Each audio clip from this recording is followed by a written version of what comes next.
9h09, quase 9h10. Bom dia a todo mundo. O Laércio hoje está aqui na Costa do Lado, fui convidado para dar aula lá do outro lado.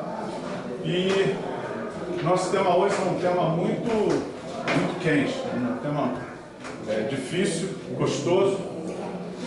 Eu quero deixar bem claro que nesse tema de hoje nós não vamos pegar a sua dessa para... O que nós vamos fazer é traçar linhas de raciocínio. Nós não vamos fincar aqui nenhuma estaca de que é isso ou que é aquilo. A intenção é levar os irmãos, assim como eu fui levado, a pensar, a encontrar os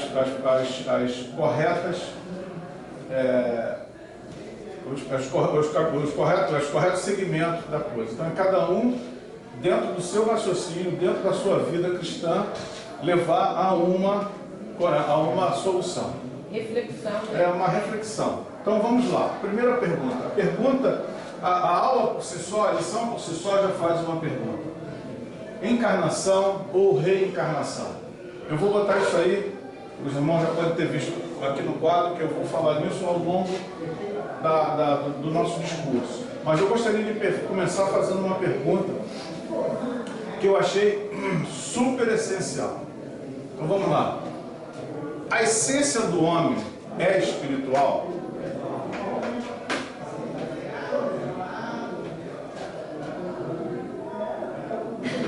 Acho que sim, nós somos espírito, né? Vamos lá. A essência. Vamos lá, vamos. O espírito não morre, né? Tá, mas a essência do homem é espiritual? Lídia não pode falar, que ela já sabe que ela escutou eu conversando com o Laércio, ela já sabe. Então ela foi proibida de falar. Bom dia, vamos chegando.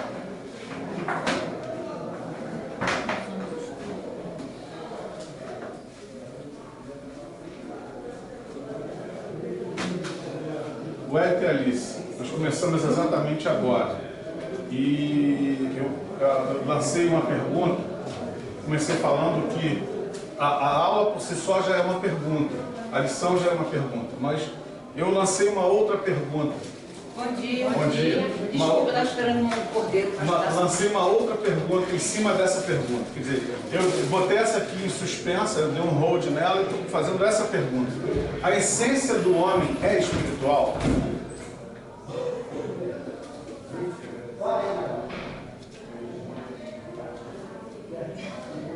É espiritual? Deveria ser, né? Deveria ser? Certo seria, mas... Se eu pegar uma cana de açúcar, passar numa moenda, qual é a essência da cana de açúcar? O calmo. Se eu pegar o homem, mal comparando, e espremer o homem, qual vai ser a essência do homem? Isso que é a essência. Essência é aquilo que sobra, é aquilo que sai no final. Que permanece. Que permanece. Depois de tudo é o que permanece. Então, qual é a essência do homem? Então é o espiritual. Você está me perguntando ou você está me respondendo? Então é o espiritual. Tá. E como que a gente... Por que você está falando isso? Que Porque a carne vai embora. Se for com uma cana, a carne vai embora. Vai ficar o espírito. É? Alguém concorda? Alguém discorda? Sei. Alice, você concorda ou discorda? Se for da mesma maneira se espremer como se fosse pano, já tem cereais policiais, o que sobra é o sangue, né? Não, mas nós estamos falando aqui, nosso momento é um momento, não é tratando dessa matéria, né, vamos dizer, mas se a gente, eu estou perguntando de como o homem é essencialmente espiritual.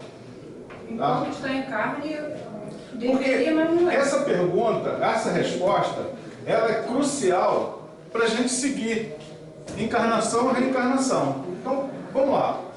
Vamos abrir em Gênesis, Vamos abrir o livro de Gênesis. Hoje nós vamos brincar um pouquinho na Bíblia. Vai, vamos lá. Hoje está quente. Gênesis 1, Gênesis 1, versículos 26 e 27.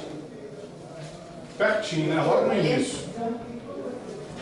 Quem pode ler o 26? E disse Deus: façamos o homem à nossa imagem. Opa! E disse Deus: façamos o homem à nossa imagem. O que a gente pode concluir disso daí? A nossa imagem como? Você, que vai... Eu continuo insistindo que a imagem espiritual Deus não é é imagem corpo. Porque... Deus é o quê? Também concordo. porque Deus não é corpo. Deus é o quê? Espírito. Deus é espírito. Se façamos o homem à nossa imagem e semelhança, façamos o quê? Espírito. Então o homem é espírito. A essência do homem é espírito. Vamos seguir à frente? Vamos lá. Conforme a nossa... semelhança. E domine sobre os peixes do mar e sobre as aves dos céus, e sobre o gado e sobre toda a terra, e sobre todo réptil que se move sobre a terra. Até esse momento aqui, Deus ainda não tinha materializado o homem, mas o homem já estava feito. O homem era o quê? Espírito. Como toda a criação até aqui estava feita, mas ainda não tinha vida, porque mais adiante nós vamos ver que a Bíblia fala o quê? Que não havia ainda na terra aves, embora ele já tivesse criado. Tá? Olha a coisa como é que era. Ele já tinha criado, mas não tinha vida. Por que não tinha vida? Porque ainda não tinha chovido sobre a terra. Então não tinha o que os pássaros comer, não tinha o que o homem cuidar, não tinha nada. Isso só foi, só ganhou vida quando subiu o vapor da terra e que fez a chuva e que tudo veio. Não sou eu que estou falando isso não. Está aqui, está aí na sua Bíblia, nos versículos a seguir. E no 27 ele fala: criou, pois, Deus o homem, a sua imagem, a imagem de Deus o criou, o homem e a mulher os criou. Então, o homem já estava criado, espiritualmente já estava criado. Agora vamos lá, Gênesis 2, 4 a 7. Quem pode ler? 4, por favor. Estas são as origens dos céus e da terra, quando foram criados, no dia em que o Senhor Deus fez a terra e os céus. Pode continuar. E toda a planta do campo que ainda não estava na terra, e toda a erva do campo que ainda não brotava, porque ainda o Senhor Deus não tinha feito chover sobre a terra, e não havia homem para lavrar a terra. Um vapor, porém, subia da terra e regava toda a face da terra. 7, por favor. E formou o Senhor Deus o homem do pó da terra, e soprou em seus narizes o fôlego da vida. E o homem foi feito alma vivente. Ó, então, o que a Lucilene falou, que o homem a essência do homem, espírito, está aqui. Por quê? Porque o que Deus valorou aqui? Qual foi a coisa que mais ele deu valor? Foi o espírito ou foi a carne? O que teve mais valor para Deus aqui? Espírito. Tanto é que ele fez o corpo do quê? Vamos lá. E formou o Senhor Deus um homem do quê? Do pó da terra. Do pó da terra. Formou o homem do mármore de Carrara? Não. Formou o homem do aço? Não. Formou o homem do diamante? Do ouro? Não formou. Isso aqui, ele formou do pior material que existe na Terra. O material que tem menos valor. Então, o homem é essencial. essencialmente espírito. Deus se preocupa com o espírito. Ele não formou a gente para cuidar, para salvar isso que está aqui, não. Esse casco aqui vai voltar para ser o quê? Pó da terra. E o que ele vem resgatar? O espírito. Então, quando a Bíblia fala, Gênesis fala que formou Deus o homem à sua imagem e semelhança, formou o homem à sua imagem e semelhança espiritual. A essência do homem é espiritual. Deus quer preservar o nosso espírito. A nossa carne volta a ser aquilo que era no início, pó da terra. Pior material possível. Então, concordamos que o homem é espírito. A essência do homem é espiritual. É de comum acordo?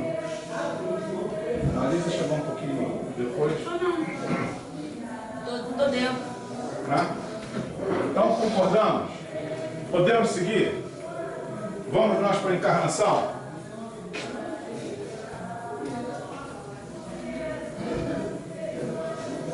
Antes de seguir para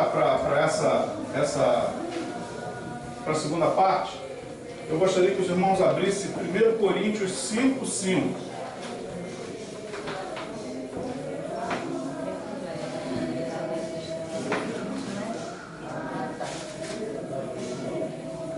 Coríntios 5:5.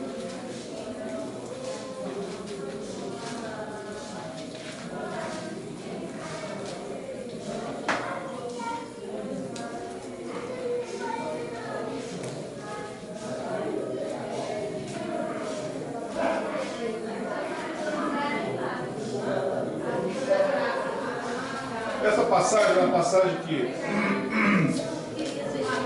que Paulo ele vem falando das imoralidades que acontecem e que ele vai culminar na essência da nossa explicação, que ele diz, seja entregue a Satanás, seja entregue a quem é Satanás? O corpo.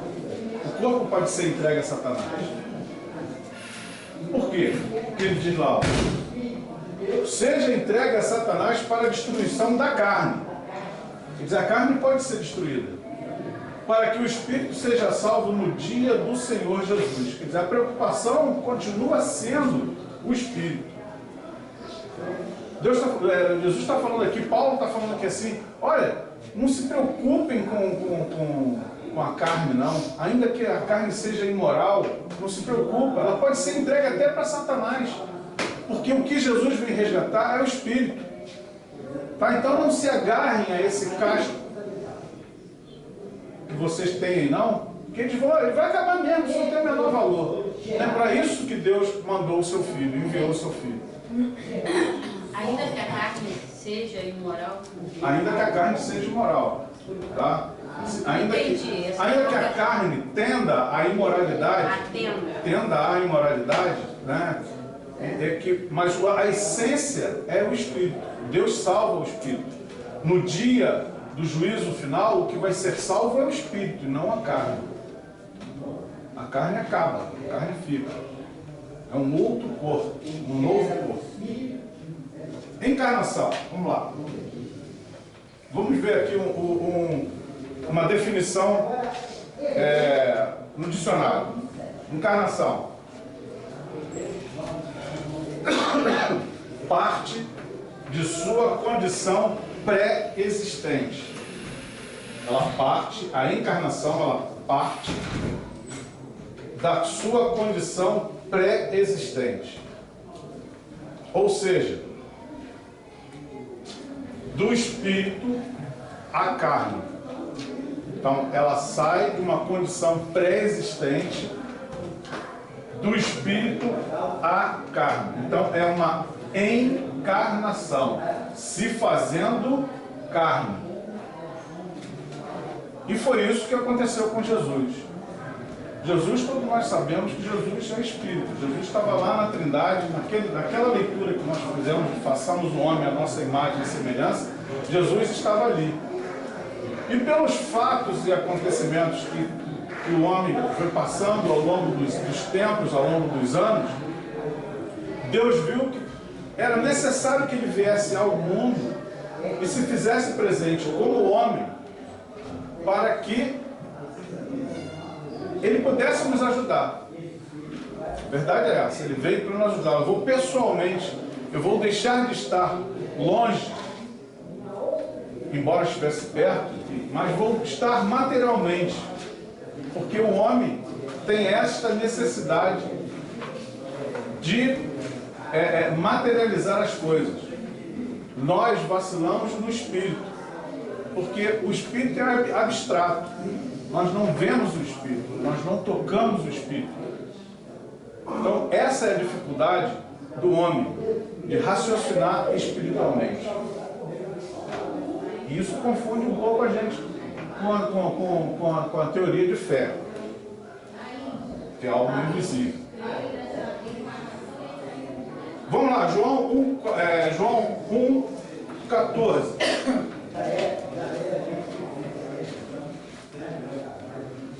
Eu falei que Jesus encarnou.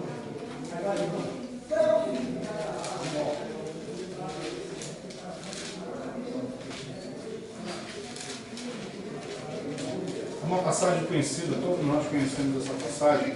Ele fala assim: e o Verbo se fez carne e habitou entre nós, cheio de graça e de verdade, e vimos a glória como a glória do unigênito do Pai. Jesus ainda teve a humildade de vir não como Deus, mas vir como Filho de Deus. Porque era importante que ele demonstrasse para a gente a submissão a Deus. Embora ele, como Deus, ele era o Deus representado aqui, ele encarnou, veio sentir os mesmos sentimentos que nós temos. Ele veio humildemente como filho, quem diz: eu estou me submetendo à vontade do Pai. Para passar a mensagem para a gente do quê? De que nós também podemos ser submissos e temos que ser submissos à vontade do Pai. Então, encarnação, quando ele diz aqui que parte de uma condição pré-existente, qual é a condição pré-existente de Jesus? Espírito. Mas quando ele encarnou, ele esqueceu que ele era Espírito? Ele esqueceu que ele era Deus? Ele esqueceu que ele tinha uma missão aqui? Não. Então, ele parte da condição pré-existente. A gente tem que saber isso bem, gente, no embate entre encarnação e reencarnação, porque a diferença está aí. A diferença está nesse pedacinho aí. Porque quando encarna, não se esquece a condição pré-existente. Bom dia, meu irmão. Não se esquece a condição pré-existente. Jesus sabia o que ele era e sabia da missão que ele tinha para cumprir, e ele falou isso para a gente várias vezes, encarnado. Encarnado. Foi ou não foi isso aí? Ele não encarou o diabo 3 vezes lá no deserto? Ele falou que não, bom é seguir meu pai, eu não vou fazer isso, não vou fazer aquilo. Por quê? Porque ele sabia da missão dele. Ele não esqueceu a missão dele. Nós vamos ver lá na reencarnação que ela não é bem assim. Primeiro, ela é uma coisa que não existe. Tá? Mas isso nós vamos falar lá na frente.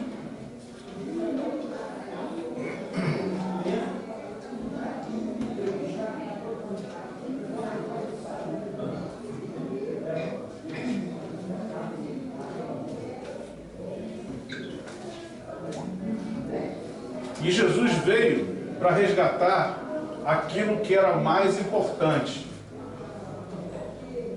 do homem, veio para resgatar a alma ou veio para resgatar o espírito? Bom, nós já respondemos isso aqui, nós já acabamos de falar isso aqui, agora nós vamos entrar nisso aqui. Alma ou espírito? O que os irmãos acham? O tema é muito quente, os irmãos estão muito quietos. Alma ou espírito? Alma e espírito não são a mesma coisa. Eu acho difícil também. No princípio eu falei, olha só, aqui nós não viemos estabelecer nada, nenhuma doutrina. Nós viemos coçar a mente de todo mundo e cada um trazer uma reflexão. Tá? Então vamos refletir. O espaço está aberto para reflexão. Bom dia. Bom dia. Alma ou espírito? O que os irmãos acham? Nós temos alma ou nós temos espírito? Então, nós temos espírito. Eu acho que já temos o espírito, ele vem resgatar a alma.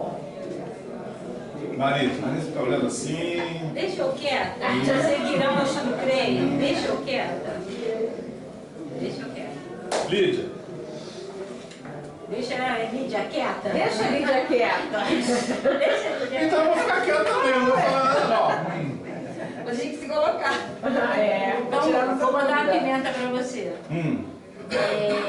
Recita aí pra mim. Não precisa recitar. Destrincha pra mim. A palavra de Deus é eficaz e vai até a divisão da alma. Não, isso aí não vale. Isso aí não vale. Agora, eu perguntei alma ou espírito. Você aí não. Aí atropelamento não vale. Atropelamento não Você vale. não perguntou. É. Eu não quem tá quieto. Eu mandei ficar quieto. Então tá, mas vamos lá. Alma ou espírito? Eu acho que alma e espírito é a mesma coisa. Não sei. Se alguém me perguntar, eu não sei. Mas por que a irmã acha que alma e espírito é a mesma coisa? Não sei a diferença, não sei nem explicar. O que a Bíblia fala? O cachorro tem o quê? O cachorro tem alma ou tem espírito? O que a Bíblia fala? A Bíblia fala em alma ou fala em espírito? Fala em espírito ou fala em alma?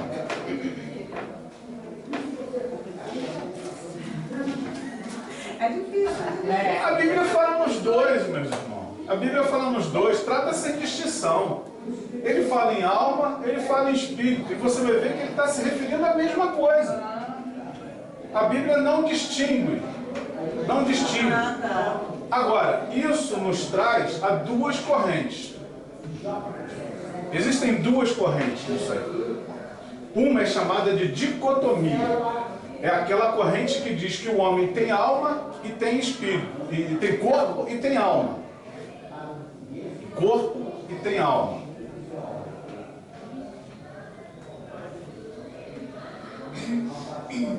E? Nada? Ninguém? Não, alma não tem. Corpo, quem tem corpo, no sentido de uma coisa só. Então a Bíblia trata, os irmãos podem ver, que ela ora trata a alma, ora ela trata o espírito. E se nós formos ver, o fundamento é o mesmo, o significado é o mesmo, o que ele está tratando. Trata mais espírito no Novo Testamento. Trata mais alma no Velho Testamento. Tá? Os irmãos podem observar isso. Velho Testamento, alma. Quando se trata de Deus, espírito, com letra maiúscula. Quando se trata de divindades, espírito com letra minúscula. No Novo Testamento, ele é tratado, fala também em alma, mas fala muito mais em espírito. Em espírito. Podem reparar isso. Então, na teoria da dicotomia, aqueles que creem na dicotomia, não tem pecado nenhum, entendeu? Não está aqui atentando contra Deus se é dicotômico ou se é tricotômico. Isso é uma questão pessoal. Tá? Então, eu, particularmente, até uma certa época, cria na tricotomia. Hoje eu já estou mais na dúvida. Estou sendo bem franco com os irmãos. E a tricotomia? Aqueles que creem na tricotomia acham que o homem ele é feito de três partes. Há o corpo, que é comum na dicotomia, a alma, que é comum na dicotomia, porém, eles alegam que esta porção de alma é a porção animal que o homem tem, por ser um animal.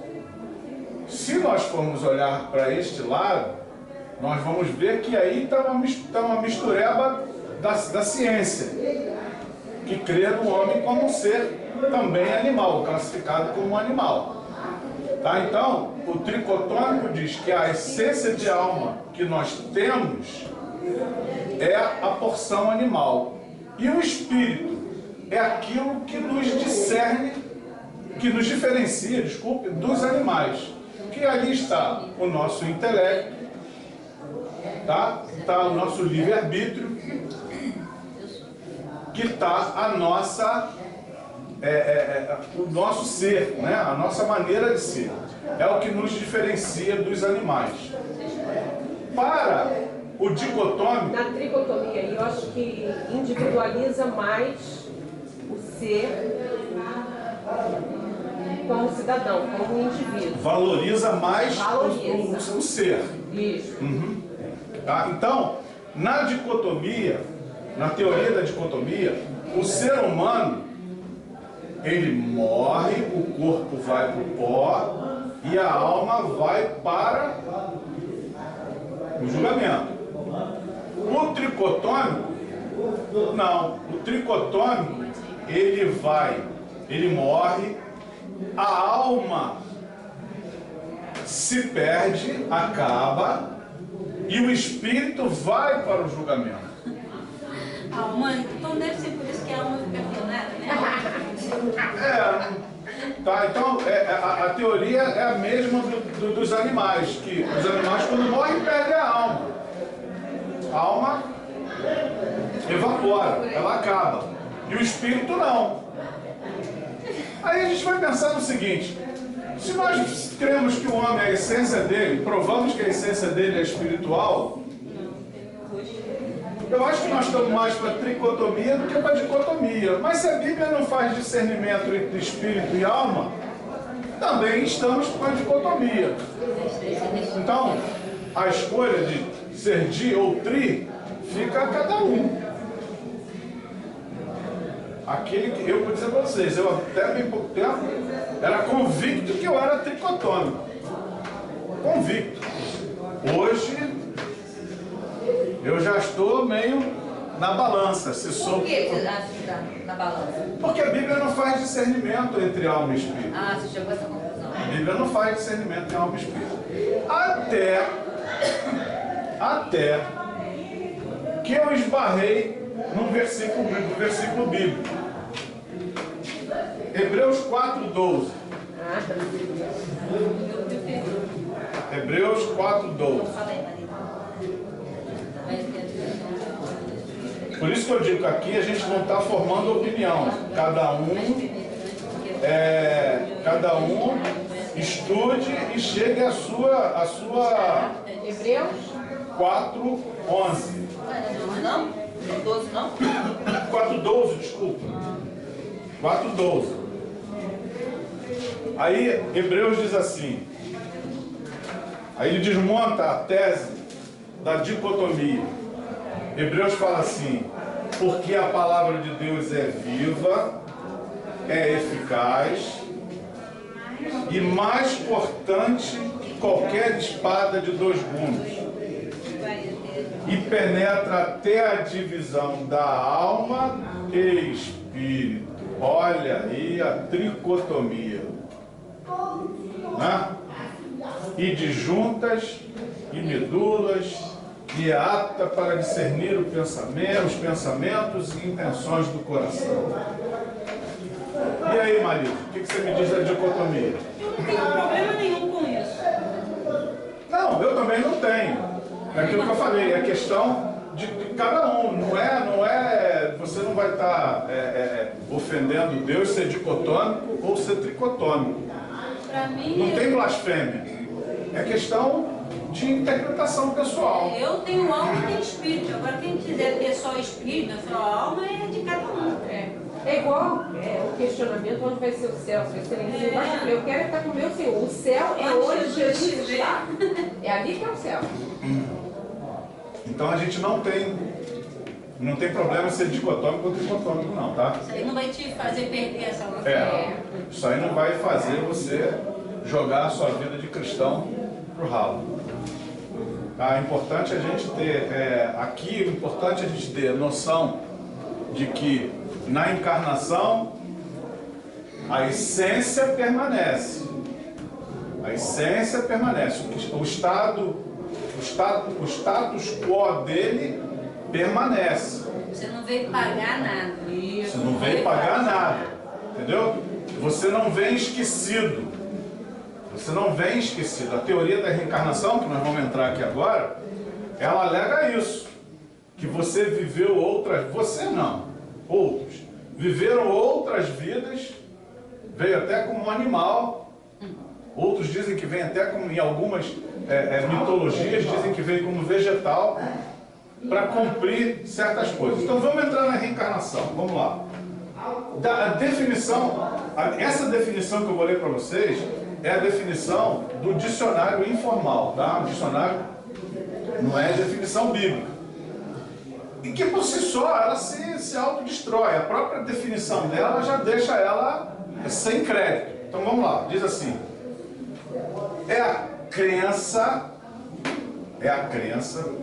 milenar, anterior, portanto, ao espiritismo kardeciano, e que presume que a evolução do espírito humano ocorre por vidas sucessivas, onde haveria progresso moral, intelectual e espiritual.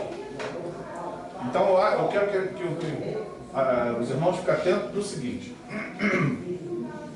é uma crença milenar, então antecede Kardec. Então não foi Kardec que tirou isso aí da cabeça dele, não, tá? E presume, é uma presunção, não é sequer uma afirmação, é uma presunção, tá? De que o ser humano, para evoluir, tem que passar por várias vidas. E uma dessas características é de que ele vem em uma vida e não lembra da outra. Diferença crucial entre encarnação e reencarnação. Aí, na encarnação, o que estava antes permanece num corpo encarnado. Num corpo encarnado. Então, não tem nem comparação. Apesar das palavras terem o mesmo som, são totalmente diferentes, caminhos e sentidos opostos. Tá? E passaria por vidas sucessivas onde haveria progresso. Então, a teoria deles é que o homem morre, reencarna para adquirir mais valores morais, mais valores intelectuais, mais valores espirituais, através do quê? Da humilhação, da submissão, de uma série de tratamentos que eles acreditam que tenha que passar o homem para chegar a um produto final. Essa teoria, ela faz o que com Jesus Cristo? O que a teoria da reencarnação faz com Jesus Cristo? Inútil. Jesus, tu está aqui para nada. Você diz que veio para salvar o mundo? Não vem não, cara. É a minha terceira vida. Daqui a pouquinho, mais 2 ou 3 ou 4 ou 5, eu vou estar no paraíso. Isso que eles apregou. A inutilidade, foi muito bem, a palavra é essa mesmo, a inutilidade de Jesus Cristo. Então, meus irmãos, quando vierem falar de reencarnação com vocês põem na cabeça o seguinte: estão inutilizando a vida de Cristo, a vinda de Cristo para cá. Mas, Joé, você sabe qual é a posição diante dos kardecistas da vinda de Cristo? Veio ensinar o caminho que deveriam andar. ele é um exemplo de como você deve ser na terra. Diante do pensamento deles, Jesus foi o único ser iluminado que só precisou vir ao mundo uma única vez. É mesmo? Esse é o pensamento. Esse aí é o gatilho para eles enrolarem a gente, né? Esse é o gatilho, né? Estuda o Evangelho, segundo João de Almeida. Mas olha só, essa teoria da reencarnação, ela é tão frágil, que eu não preciso... tem uma outra parte que ele diz aqui, ele diz assim, ó, a reencarnação não tem base teológica ou bíblica. Não tem mesmo, a gente não vê nenhum fundamento teológico, nem nenhum fundamento bíblico que justifique a reencarnação.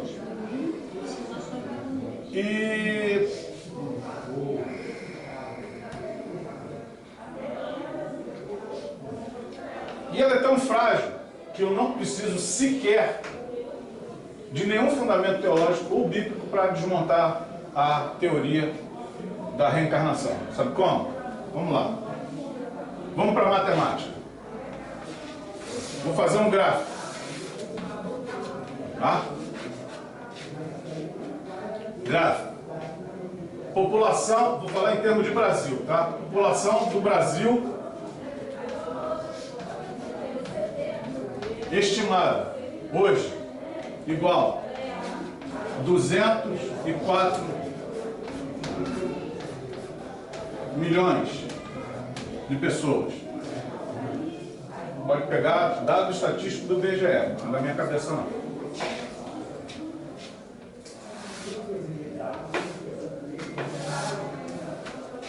Isso aqui vou chamar de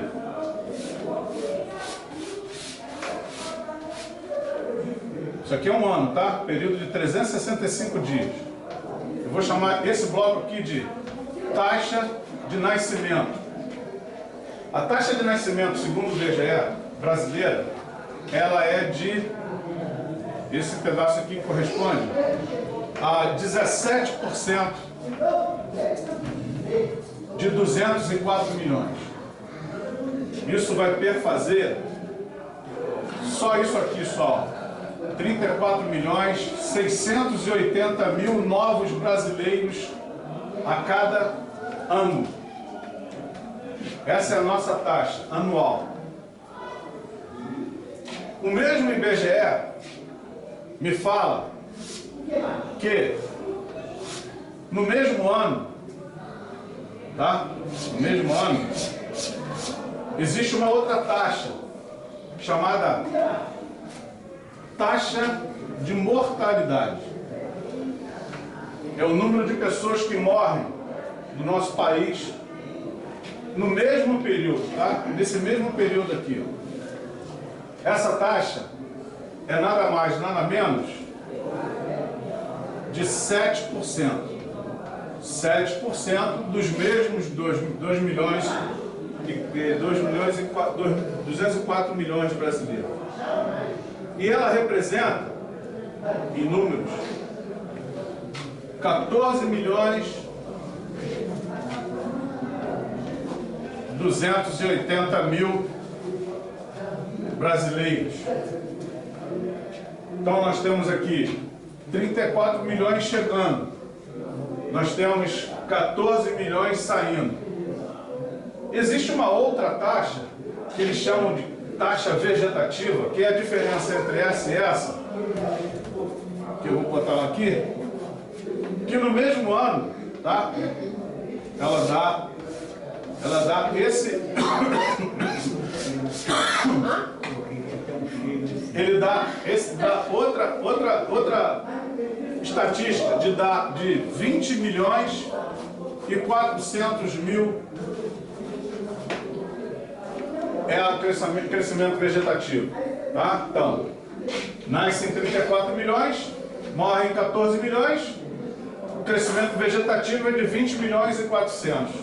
Isso aqui, vamos trazer para o nosso conteúdo, é o que está faltando de alma para a teoria da reencarnação funcionar. Se nascem 34 milhões e morrem 14, estão faltando 20 milhões e 400 mil almas Para reencarnar? para reencarnar. Mas aí eles quebram a nossa teoria. Ah, Porque eles vão dizer que são almas que já se purificaram, que não precisaram mais voltar. não tem fundamento. Não tem fundamento. Sim, É isso que eu quero dizer para você. Mas aí, Marísia, quem nasce, nasce sem alma e sem espírito. Sem espírito. Porque está faltando alma. Entendeu? Olha Só aqui, nasce ó. a carne. É. Cadê seu espírito? Me mostra seu espírito aí. Cadê?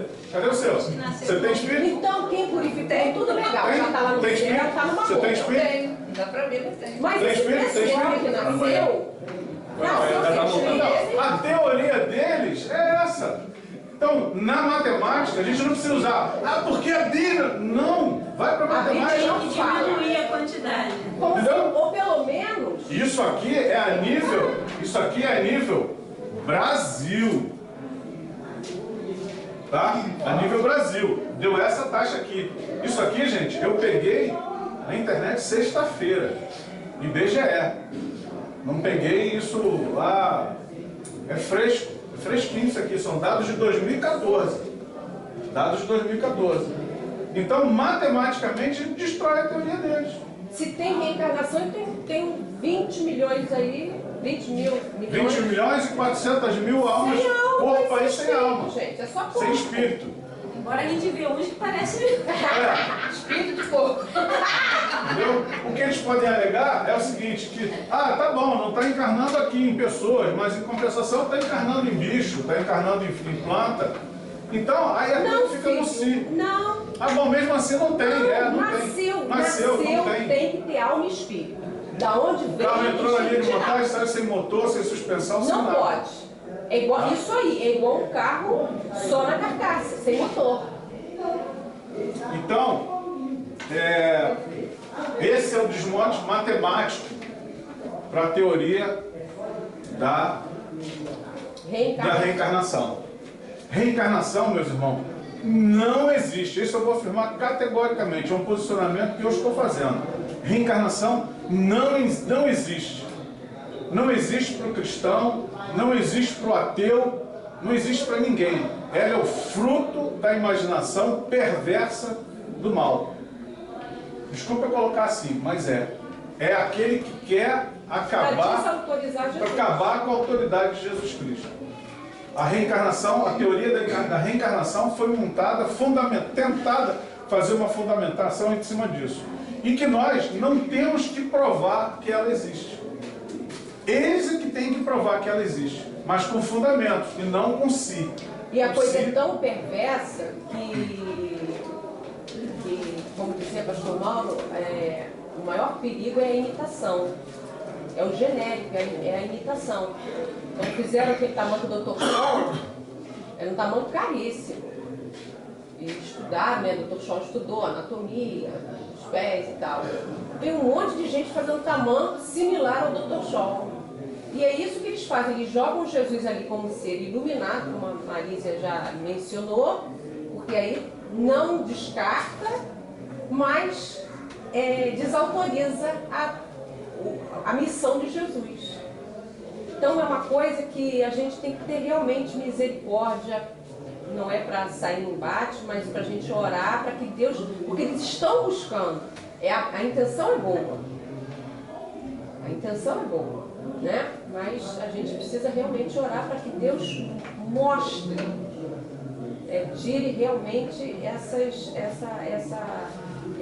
essa nuvem, Camas. isso, dos olhos, porque realmente muita gente inteligentíssima que estuda muito não se atenta para isso. Bom, nós falamos aqui, fizemos um desmonte matemático, acabamos. Eu acho que não precisava mais nem nenhuma outra explicação, mas vamos falar de um fundamento bíblico que desmonta também a reencarnação. Hebreus 9, 27.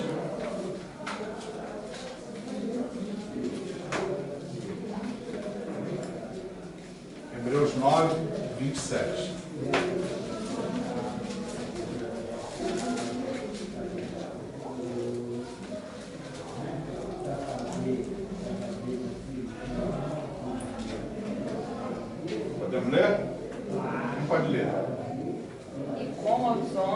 está ordenado. Opa!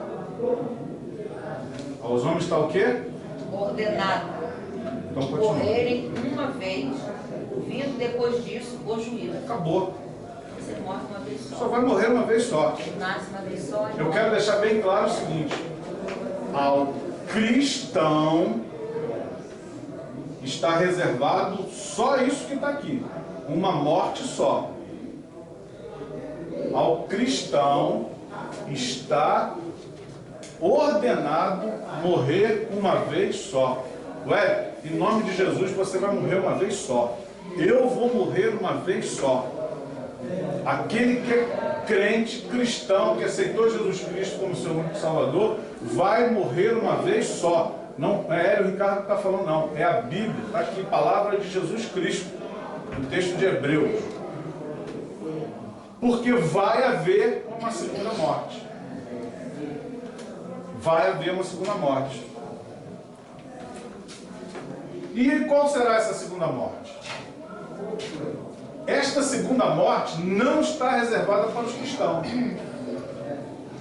Essa segunda morte está reservada para aqueles seguidores de Satanás. Satanás e seus anjos e os seus seguidores é que vão receber essa segunda morte. Essa segunda morte está escrita lá em Apocalipse 21:8. Hoje eu estou dando uma canseira dos irmãos, né? Nós vamos terminar lá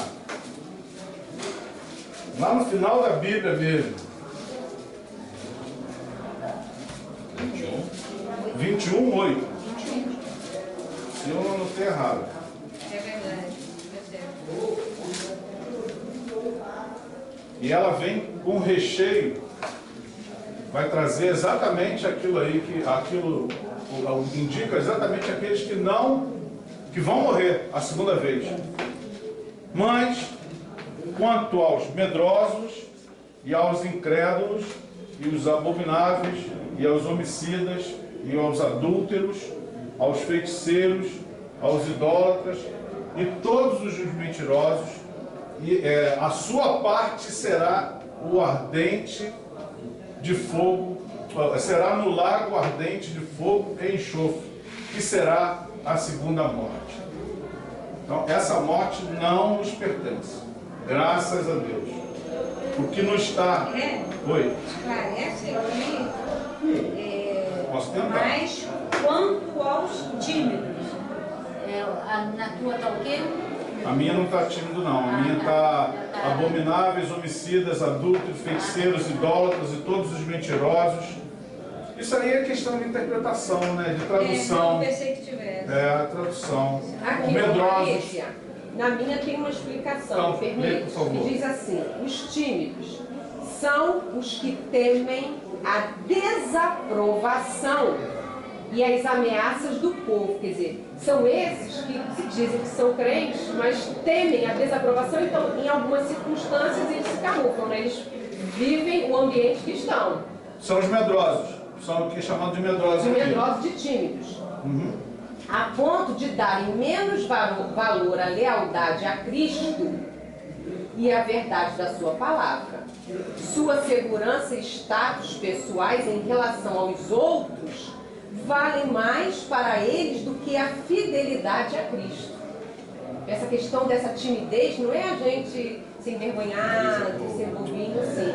É a questão de posicionamento quanto frente ao mundo, frente às adversidades deste mundo, os questionamentos deste mundo. É o em cima do muro. Isto, ou em cima do muro, ou aquele cara que de repente pula pro outro muro, volta. É o morno. Vai e volta, vai É e o volta. morno, é o morno. Entendeu? É o morno, morno. justamente o É o morno. morno. Né? Agora, a coisa boa, como pessoal, a gente costuma usar aí, a cereja do bolo é essa aqui. Aos salvos, está reservado o quê? A nova Jerusalém celestial, a terra que emana leite e mel, o paraíso, enfim, tudo aquilo que Deus programou para nós. Resposta ao título da lição: encarnação ou reencarnação? Encarnação. Nós cremos na encarnação. Ok, gente? Dúvidas? Perguntas? Eu estou assombrado que nós conseguimos terminar certinho com as duas sirenes, as duas campainhas. Dúvida? Nenhuma? Tranquilo? Bom, gente, muito obrigado. Obrigada.